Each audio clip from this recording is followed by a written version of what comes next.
Well, just 2 days ahead of the Uttarakhand elections, India Today spoke exclusively to former Chief Minister of the state, Harish Rawat. He said that Chief Minister Pushkar Singh Dhami will be losing this election and there is no feud in Uttarakhand Congress.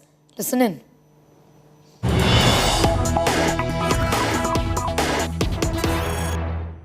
Uttarakhand के चुनावी summer में इम्तिहान की घड़ी आ गई है, क्योंकि चुनाव प्रचार का आज आखिरी दिन है और पोलिंग होने वाली है 14 फरवरी को। इम्तिहान की इस घड़ी में कांग्रेस की तरफ से मोर्चा संभाले हैं हरीश रावत। उत्तराखंड के पूर्व मुख्यमंत्री हैं। राहुल गांधी ने उनको चेहरा या उनके नेतृत्व में चुनाव में जाने का ऐलान किया था। तो आज तक और इंडिया टुडे पे हरीश रावत हमारे साथ जुड़ रहे हैं। हरीश रावत साहब, क्या बात है कि राहुल गांधी हो या प्रियंका गांधी हो, लगातार कांग्रेस का एक के लिए वहां पे प्रचार कर रहे हैं और लगातार जो आप लोग लड़ाई लड़ रहे हैं, आपको लगता है कि फल मिलेगा आपको? निश्चित तौर पर मिलेगा। और हम तो गीता के कर्मयोग के उपासक हैं, कर्मण्येवाधिकारस्ते मा फलेषु कदाचन। लेकिन जब आप निष्ठापूर्वक कर्म करते हैं तो फल मिलता है। राहुल जी, प्रियंका जी उत्तराखंड में और देश में लोकतंत्र बचाने और संविधान को बचाने की लड़ाई लड़ रहे हैं।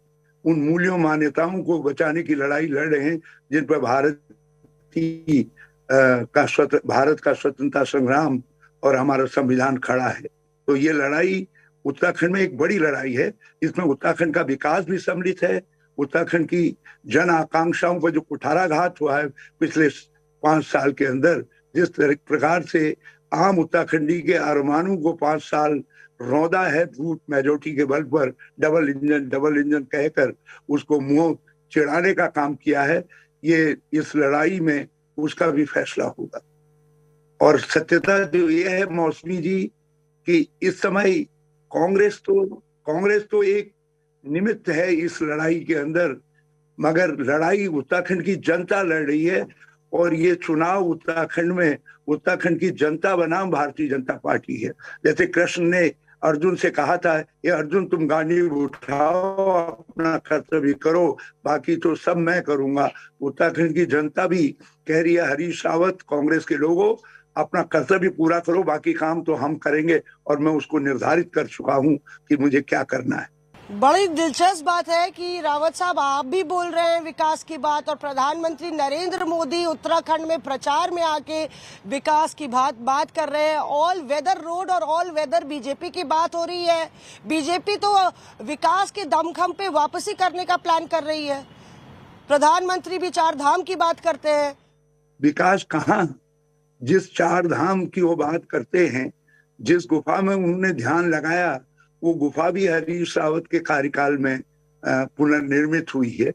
और जिन केदारनाथ के काम की वो मार्केटिंग करना चाहते हैं, सारे का सारा निर्माण कार्य विध्वंस से निर्माण की ओर केदारनाथ जो बढ़ा, वो सारे काम कांग्रेस के शासनकाल में हुए। हरीश रावत उस समय मुख्यमंत्री था।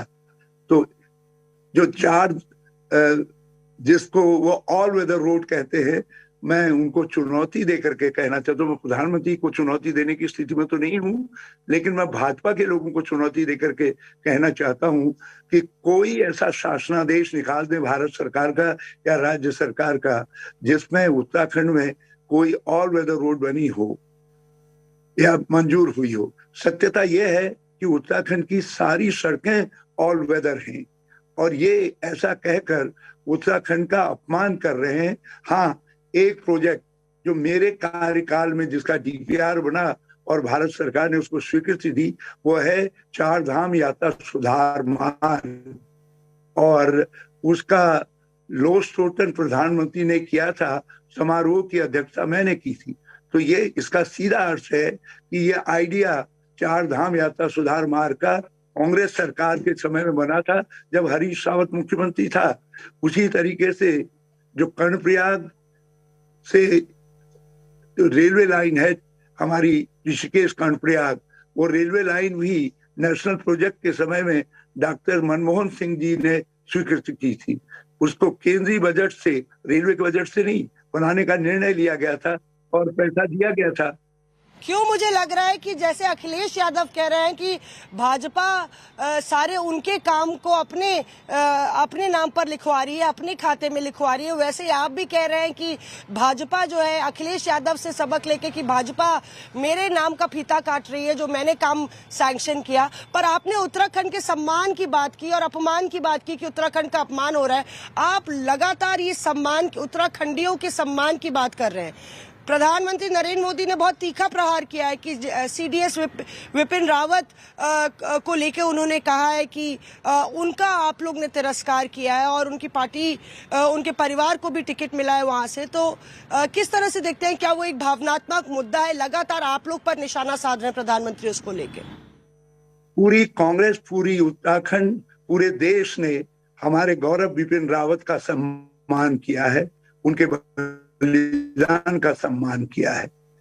जिस तरीके से भाजपा शहीदों की शहीदी को मोनोपलाइज करने की कोशिश करती है, क्योंकि उनके पास शहीदों का कोई रिकॉर्ड नहीं है, उस पार्टी में कोई स्वतंत्रता संग्राम सेनानी नहीं है, उस पार्टी के किसी व्यक्ति का ऐसा इतिहास नहीं है जो आतंकवाद के खिलाफ लड़ा हो, जिसके सीने में आतंकवादियों ने गोली उतारी हो।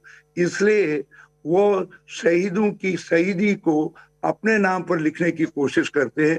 हकीकत यह है कि उत्तराखंड की धरती ने हमेशा वीर पुत्र दिए, बलिदानी पुत्र दिए। मैं आपके सामने खड़ा हूं, मेरे दामाद आर्मी में मेजर थे, जिस दिन उनको कर्नल, लेफ्टिनेंट कर्नल के तौर पर प्रमोट होना था, उस दिन वो कश्मीर में आतंकवादियों के हाथ मारे गए। तो क्या श्री मनोज भंडारी केवल मेरे हैं? श्री मनोज भंडारी पूरे देश के हैं। शहीद जब व्यक्ति हो जाता है तो पूरी देश की छाती हो जाता है।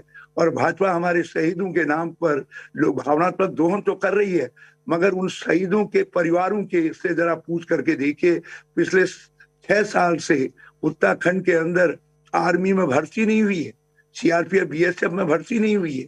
हमारे लोगों में सेना में जाने का जज्बा है। हम अपने को मार्शल रेस कहते हैं, मार्शल एरिया कहते हैं। तो हमारी सैन्य परंपरा को 6 साल से जो सरकार बाधित किए हुए है, रोके हुए है, भर्तियां नहीं कर रही है, वो कैसे हमारी सैन्य परंपरा के सम्मान की बात करते हैं, हमारे शहीदों के सम्मान की बात करते हैं। मैं प्रधानमंत्री जी को चुनौती नहीं देना चाहता। हकीकत यह है कि वो केवल मार्केटिंग एक्सपर्ट है, उससे ज्यादा और कुछ नहीं है। भावना के नाम पर वो एक ग्रुप पब्लिसिटी मैनेजर हैं।